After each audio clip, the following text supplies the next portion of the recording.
안녕하세요. 자유교회 이진우 목사가 보내드리는 아침 묵상입니다. 오늘도 예수 그리스도의 향기를 내는 복된 하루가 되시길 바랍니다. 2월 18일 화요일 아침입니다. 오늘은 사람을 다치게 하는 말이라는 제목을 가지고 잠언 18장 21절의 말씀을 묵상합니다. 현대어 성경으로 읽겠습니다. 사람이 죽고 사는 것도 말을 어떻게 하느냐에 달려 있으며 말을 어떻게 하느냐에 따라 자신에게 돌아오는 목도 다르다. 사람의 말에는 사람이 생각하는 것 이상의 강력한 권세와 힘이 있습니다. 성경은 말이 가지고 있는 힘에 대해 사람을 다치게도 하고 고치게도 하며 심지어 사람의 죽고 사는 것이 사람의 말에 달려 있다고 가르칩니다. 잠언 18장 21절 오늘 묵상하는 말씀이죠. 사람이 죽고 사는 것도 말을 어떻게 하느냐에 달려 있으며 말을 어떻게 하느냐에 따라 자신에게 돌아오는 목도 다르다. 사람을 고치게도 하고 다치게도 만들고 사람을 살게도 하고 죽게도 하는 것, 이것이 말이 가진 힘이며 이것을 말이 가진 양면성이라고 합니다.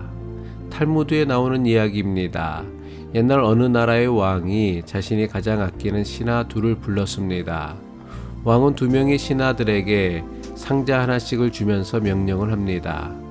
한 사람에게는 1년 동안 세상을 돌아다니며 세상에서 가장 선한 것을 상자에 담아 오라고 명령했습니다. 다른 한 신하에게는 1년 동안 세상을 돌아다니며 세상에서 가장 악한 것을 상자에 담아 오라고 명령했습니다.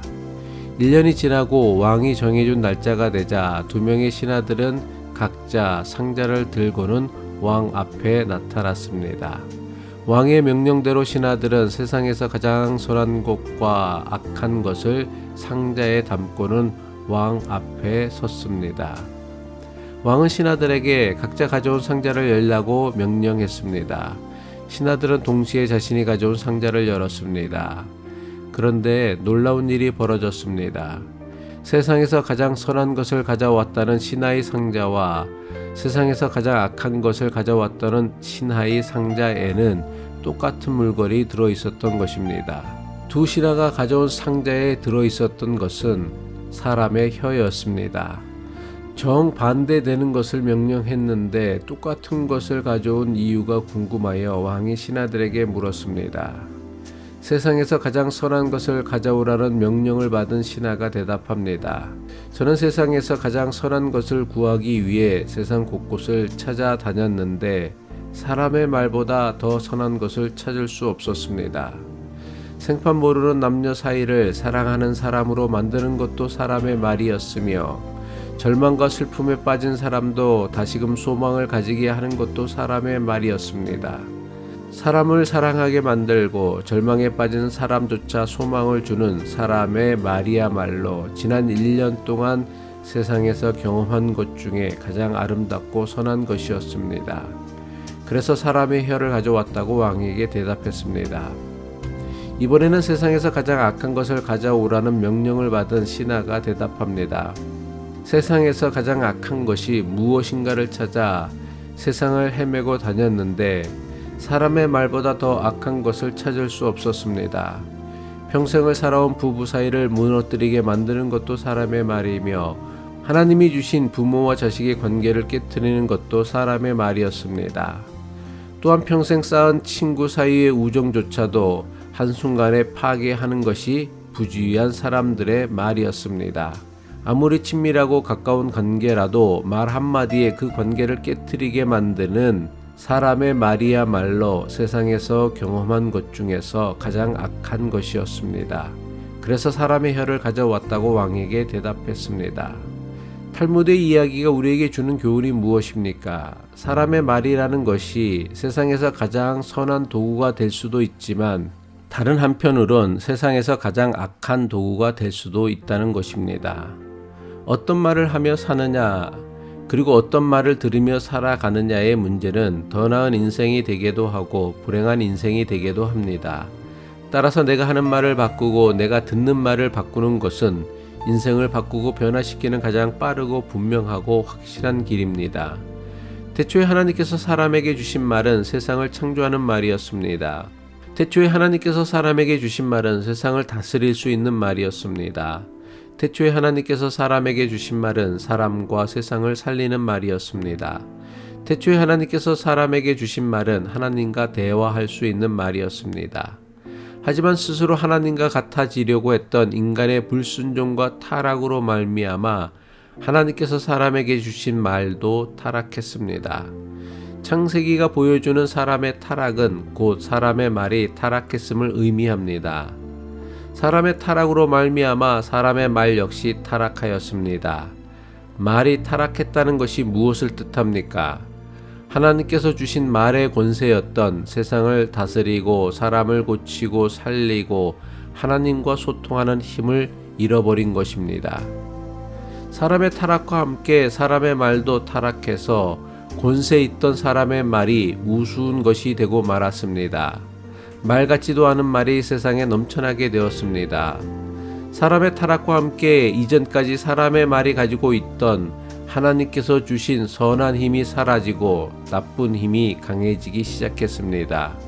그 결과 사람의 말은 사람을 고치고 살리는 힘보다 사람을 다치게 하고 죽게 하는 힘이 더욱 강해졌습니다. 성경은 타락한 사람의 말에 대해 칼로 찌르는 것과 같다고 했습니다. 잠언 12장 18절 칼로 찌름같이 함부로 말하는 자가 있거니와 입술의 30초가 마음의 30년이 된다는 말처럼 사람의 말에는 사람을 다치게 하고 병들게 하는 강력한 힘이 있습니다. 대부분 사람이 착각하는 것이 있습니다. 가까운 사이일수록 어떻게 말해도 상대방이 자신의 말을 잘 이해해 줄 것이라는 착각입니다. 한마디로 개떡같이 말해도 찰떡같이 이해해 줄 것이라 착각합니다. 왜 이런 착각을 합니까? 부부 사이니까, 부모 자식 사이니까, 친구 사이니까, 상대방이 내 마음을 잘 알 것이라 여기기 때문입니다. 하지만 아무리 가까운 사이라고 해도 사람은 사람의 마음을 알지 못합니다. 사람의 마음을 알 수 있는 것은 자기 마음에 있는 생각을 솔직히 말할 때만 사람은 상대방의 마음을 알 수 있습니다. 아무리 가까운 사이라고 해도 내가 입을 열어 말하지 않으면 내 마음을 알 수 있는 사람은 아무도 없습니다.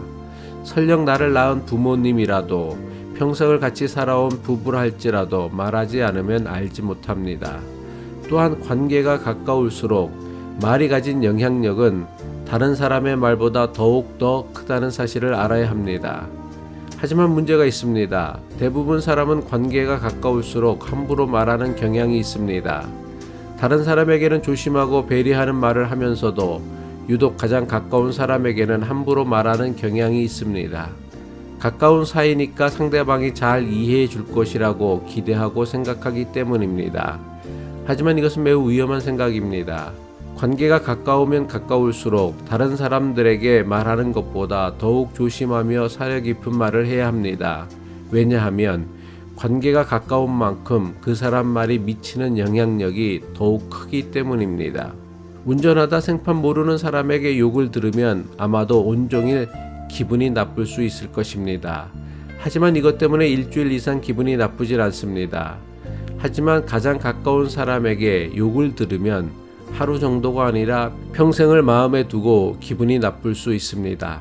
왜냐하면 가까운 사이일수록 말이 가진 힘이 더 크기 때문입니다. 참 좋으신 하나님, 오늘도 우리에게 새날을 주심을 감사드립니다. 사람의 말은 사람을 고치게도 하고 다치게도 하는 양날의 칼과 같다는 것을 마음에 두어 우리의 말이 사람을 다치는 말이 되지 않도록 우리의 입술을 주장하여 주시옵소서. 오늘도 우리의 입술을 통하여 복된 하루를 만들어가는 하나님의 거룩한 자녀가 되게 하옵소서. 예수 그리스도의 이름으로 기도드립니다. 아멘.